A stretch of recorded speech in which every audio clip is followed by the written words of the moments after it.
Hey everyone welcome back to our channel. இன்றைக்கி நம்ம என்ன பார்க்க போகிறோம்னா டோக்கியோ ரிவெஞ்சர்ஸ் அனிமேவுடைய சீசன் 4 விரைவில் வரப்போகுது. அதோட கதை என்னது அப்படிங்கிறதான் இந்த வீடியோவில் பார்க்க போகிறோம். இந்த இடத்துல நான் ரொம்பவே டீட்டெயில் அண்ட் டீப்பாக எக்ஸ்பிளைன் பண்ணல. பிகாஸ் ஃபுல்லாக காமிக்கிலே நம்ம பார்த்துட்டோம்னா அனிமேவாக வரும்போது இன்ட்ரெஸ்ட் கொஞ்சம் விட்டு போயிடும். அதனால் ஸ்டோரியில் மட்டும் கொஞ்சம் இன்டர்ஃபியர் ஆகி பார்ப்போம். ஓகே கைஸ், வாங்க வீடியோக்குள்ளே போகலாம்.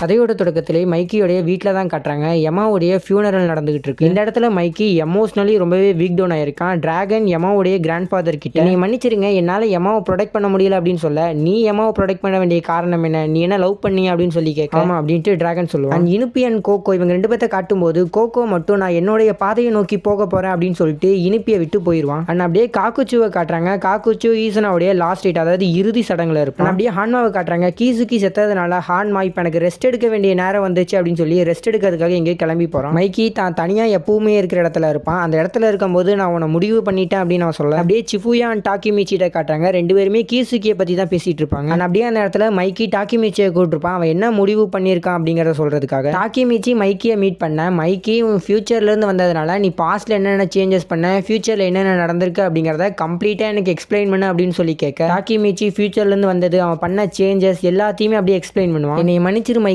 என்னால் பாஜியையும் யமாவையும் காப்பாற்ற முடியல அப்படின்னு அவன் சொல்லுவான். அப்போ மைக்கி, நான் தான் புதிய சகாப்தத்தை கிரியேட் பண்ணுவேன்னு நினைச்சேன், பட் நீ கிரியேட் பண்ணிட்ட டாக்கிமிச்சி, நீ ஒரு ஹீரோ அப்படின்னு அவன் சொல்லுவானா. ஆனால் இப்போ பின்னாடி ஏகப்பட்ட பேர் நடந்து வர சத்தம் கேட்கும். யாருன்னு பார்த்தா டோமானுடைய டிவிஷன் கேப்டன்ஸ் மெம்பர்ஸ் எல்லாத்தையுமே மைக்கி வர சொல்லியிருப்பான். எல்லாருமே அங்கே அசம்பிள் ஆக, அவங்க எல்லாத்துக்கிட்டையுமே மைக்கி டோமான் இப்போ பீக்கில் இருக்கு. அதுக்கான காரணம் டோக்கியோடைய மிகப்பெரிய கேங்கான டெஞ்சிக்குவே டிஃபீட் பண்ணியிருக்கும். ஆனால் இன்னைக்கு டோமான் டிஸ்பேண்ட் ஆகுது அப்படின்ட்டு மைக்கி சொல்லுவான். அதாவது டோமான் குரூப் கலைக்கப்படுது. இதை கேட்ட எல்லாத்துக்குமே பயங்கர ஷாக்காக இருக்கும். அதுக்கான ரீசன் என்னன்னா, ஃபியூச்சரில் டோமான் இருந்தால் தானே அது ஈவில் ஆர்கனைசேஷனாக மாறும். ஒருவேளை டோமானே இல்லைன்னா இந்த மாதிரி எந்த தப்புமே நடக்காது அப்படிங்கிற நம்பிக்கையில் மைக்கி இந்த மாதிரி பண்ணியிருப்பாங்க. என் மைக்கி என்ன பண்ணுவானா, ஒவ்வொரு டிவிஷன் கேப்டனையுமே கூப்பிட்டு அவங்ககிட்ட பேசிட்டு ஃபைனலி வைஸ் கேப்டனான டிராகனை கூப்பிட்டு அவன்கிட்ட பேசிட்டு அதோட இந்த சீனரியோ அப்படிங்கிறது முடியுது. ஆனால் அப்படியே சிஃபுயா அண்ட் டாக்கிமிச்சி ரெண்டு பேரும் பேசிட்டு இருப்பாங்க. இம்பார்ட்டன்ட் கேரக்டர்ஸ், அதாவது மைக்கி, ஹாக்கை எல்லாருமே அங்கே தான் இருப்பாங்க. அன்னைக்கு டேட் அப்படிங்கிறது மார்ச் 8, 2006. அப்போ சிஃபுயா என்ன சொல்லுவானா, டோமானும் இல்லை, இனிமேல் கீசுக்கி திரும்பி வரப்போகிறது கிடையாது. அப்போ ஃபியூச்சரில் எல்லாமே நல்லா தானே நடந்திருக்கும் அப்படின்னு சொல்லி கேட்க, எனக்கு தெரிஞ்சு நாவட்டும் உயிரோட தான் இருப்பான், ஒரு பெட்டர் ஃபியூச்சரா இருக்கும்னு நினைக்கிறேன் அப்படின்ட்டு டாக்கிமிச்சி சொல்லுவான். அப்ப அந்த இடத்துல ஹாக்கி என்ன சொல்லுவான், நம்ம ஒரு டைம் கேப்சூல் கிரியேட் பண்ணலாமா அப்படின்னு சொல்லி கேட்பான். அதாவது மேட்டர் என்னதுன்னா, உங்களுக்கு தேவையான இம்பார்ட்டன்ட் பொருள் எல்லாத்தையுமே ஒரு சவப்பட்டி மாதிரி வச்சு அதில் போட்டு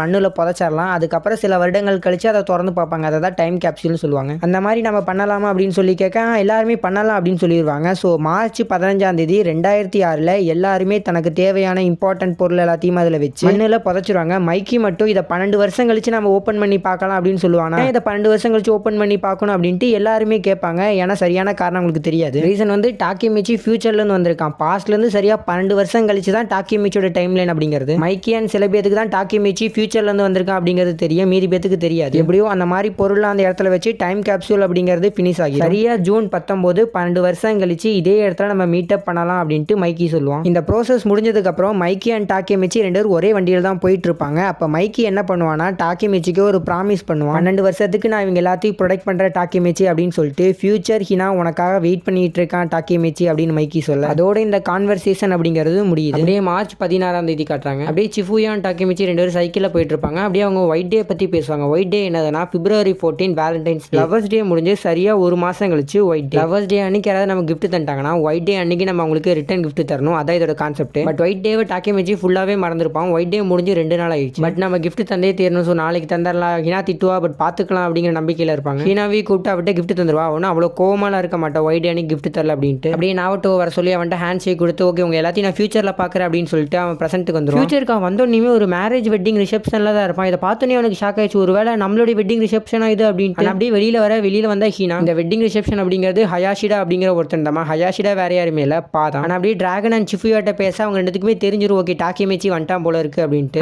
எல்லாருமே அங்கே உயிரோட தான் இருப்பாங்க. எல்லாருமே ஒரு ஒர்க் பார்க்க ஆரம்பிச்சிருங்க. பா வந்து அவனோட ஃபேமிலி பிஸ்னஸ் எடுத்து நடத்துவான். மிட்சுயா வந்து ஃபேஷன் டிசைனர் ஆகிருப்பான். ஹாக்கை ஒரு மாடல் ஆகியிருப்பான். ஆங்கிரி அண்ட் ஸ்மைலி ரெண்டு பேருமே ராமன் ஷாப் வச்சு நடத்திட்டு இருப்பாங்க. சிஃபுயா வந்து பெட் ஷாப் வச்சிருப்பான். காசுடோரா வந்து சிஃபுயாவுக்கு சப்போர்ட்டா இருப்பான். டிராகன் பைக் ஷாப் வச்சிருக்கேன், அவனுக்கு சப்போர்ட்டா இனுப்பி இருப்பான். அண்ட் மைக்கி ரெஸ்டாரண்ட் வச்சு நடத்திட்டு இருக்கிறதா சொல்லுவாங்க. மைக்கி அந்த ரிசப்ஷனுக்கு வரல. அதுக்கப்புறம் லைஃப் அப்படியே ஸ்மூத்தா போகும் டாக்கிமிச்சியோட. டோக்கியோ ரிவெஞ்சர்ஸ் ஃபர்ஸ்ட் எபிசோட்ல நடந்த சீனரி மாதிரியே ஒரு சீனரி காட்டுறாங்க. அதாவது டாக்கிமிச்சி வந்து டிவி பார்த்துக்கிட்டு இருக்கும்போது அதில் ஒரு கேங்கால ஒரு மிகப்பெரிய விபத்தே நடந்துருச்சு அப்படின்னு சொல்லுவாங்க. ஃபர்ஸ்ட் சீனரியில் டோமான் அப்படிங்கிற கேங்கால ஹினாட்டா டாச்சிபானா செத்துட்டா அப்படிங்கிற மாதிரி சொல்லுவாங்க. பட் இந்த சீனரியில் அப்படி இருக்காது. போன்டன் அப்படிங்கிற ஒரு கேங்கால ஒரு மிகப்பெரிய விபத்து நடந்திருக்கும் அப்படின்னு சொல்லுவாங்க. அப்படியே ஒரு ஒயிட் ஹேர்டு காயை காட்டுவாங்க. அவனோட பேக் சைடு ஆஃப் கழுத்தில் ஒரு டாட்டூ இருக்கும். அந்த டாட்டூ எப்படி இருக்கும்னா ஈசானா ஒரு இயர்னிங்ஸ் போட்டிருப்பாங்க அந்த மாதிரியே இருக்கும். டாக்கேமிச்சி ஆங்கிரி அண்ட் ஸ்மைலை மீட் பண்ணுறதுக்காக அவங்களுடைய ராமன் சப்க்கு போயிருப்பான். அங்கே போய் அவங்க கிட்ட மைக்கியை பற்றி பேச நாங்களே மைக்கியை பார்த்து 10 வருஷத்துக்கு மேலே ஆகிடுச்சு அப்படின்னு சொல்லுவாங்க. இதை கேட்டு டாக்கேமிச்சி உடனே போய் டிராகனை மீட் பண்ணி எதுக்கு என்கிட்ட போய் சொன்ன மைக்கி ரெஸ்டாரண்ட் வச்சு நடத்திட்டு இருக்கான் அப்படின்ட்டு சொல்லி கேட்க டாக்கேமிச்சி மைக்கி 12 வருஷத்துக்கு முன்னாடி இருந்த மாதிரி இல்லை, ரொம்பவே மாறிட்டான் அப்படின்னு சொல்ல டிராகன்கிட்ட பேசி முடிச்சுட்டு அவன் நாவோட்டோவை மீட் பண்ண வந்திருப்பான். நாவோட்டோ கிட்ட போன்டன் பற்றி கேட்டிருப்பான். போன்டன் கேங் தான் ஜப்பானுடைய ஒரு மிகப்பெரிய கிரிமினல் ஆர்கனைசேஷன். ஜப்பானில் நடக்கிற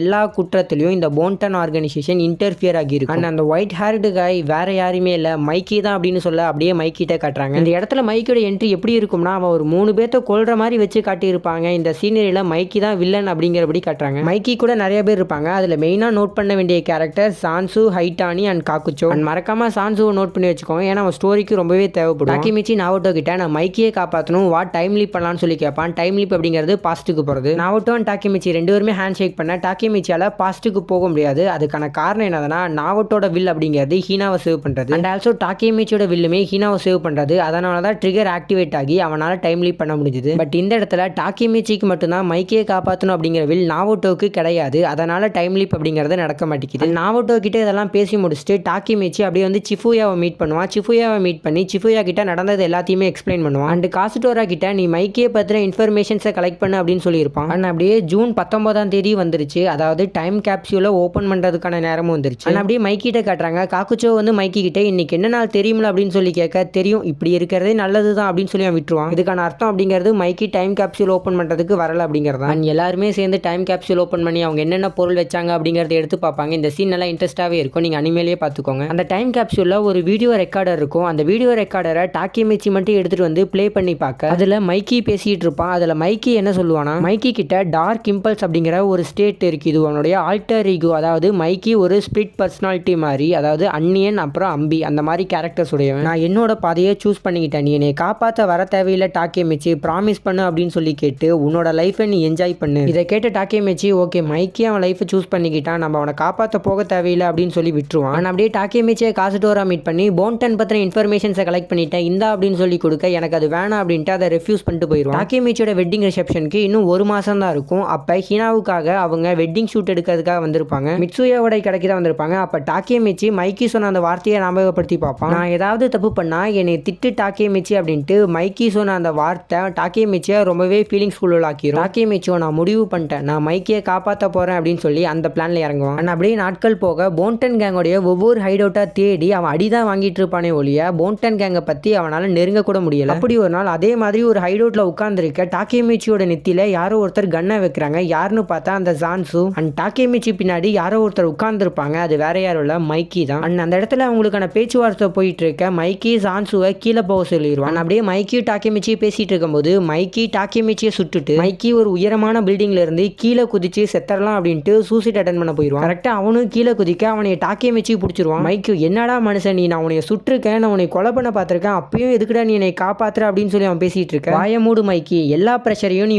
மேலேயே போட்டுக்கணும்ட்டு எந்த ஒரு அவசியமும் இல்லை, நீ தான் எல்லா ப்ராப்ளத்தையும் சால்வ் பண்ணணும்னு எந்த ஒரு தேவையும் இல்லை, நீ என்னை காப்பாத்து டாக்கேமிச்சி அப்படின்ட்டு மட்டும் சொல்லு, நான் உன்னை காப்பாத்துறேன் அப்படின்ட்டு டாக்கேமிச்சி சொல்ல மைக்கியும் பயங்கர எமோஷனல் ஆகி என்னை எப்படியாவது காப்பாத்து டாக்கேமிச்சி அப்படின்னு சொல்ல டாக்கேமிச்சி திடீர்னு பாஸ்ட்டுக்கு டிராவல் ஆகிடுவான். பாஸ்ட்டுக்கு வந்த டாக்கேமிச்சிக்கு ஒண்ணுமே புரியல, நான் எப்படி பாஸ்ட்டுக்கு வந்தேன், எப்பயுமே டாக்கேமிச்சி பாஸ்ட்டுக்கு வந்தா 12 வருஷத்துக்கு முன்னாடி தான் வருவான். பட் இந்த தடவை 10 வருஷத்துக்கு முன்னாடி வந்திருப்பான். அப்படியே தேடி கண்டுபிடிச்சி சிஃபுயாவை பார்த்து பேச சிஃபுயாவுக்கு புரிஞ்சிடும் இவன் ஃபியூச்சர் டாக்கேமிச்சி அப்படிங்கிறது. இந்த 2 வருஷத்துலேயே மைக்கி ரொம்பவே மாறிட்டான். கோகோ, ஜான்சு, மைக்கி எல்லாருமே கான்டோ மாஞ்சி கேங் அப்படிங்கிற ஒரு கேங் வச்சிருக்காங்களாமா. இந்த கேங் தான் ஃபியூச்சர்ல ஈவில் ஆர்கனைசேஷனான போன்டான் அப்படிங்கிற கேங்கா மாறும். அப்படியே இதோட போன்டன் ஆர்க்குமே முடியுது. அண்ட் இதுக்கப்புறம் 3 டேட்டிஸ் 3 மிகப்பெரிய கேங்குக்குள்ளான சண்டை நடக்க போது. கான்டோ மாஜி கேங் மைக்கியோடது, பிரஹாமன் செஞ்சு உடையது, ரோகுஹுரா டெண்டாய் சவுத்தோடையது. 3 டேட்டிஸ் ஆர்க் வேற லெவலில் இருக்கும். ஸோ மிஸ் பண்ணாம பாருங்க. நம்ம சேனல்லே பார்க்கணும்னு ஆசைப்பட்டீங்கன்னா சப்ஸ்கிரைப் பண்ணிட்டு மறக்காம கமெண்ட் பண்ணுங்க. அண்ட் அடுத்த ஒரு வீக்கெண்ட்ல உங்களை பார்க்குறேன். தேங்க்ஸ் ஃபார் வாட்சிங். மறக்காம சப்ஸ்கிரைப் பண்ணிருங்க.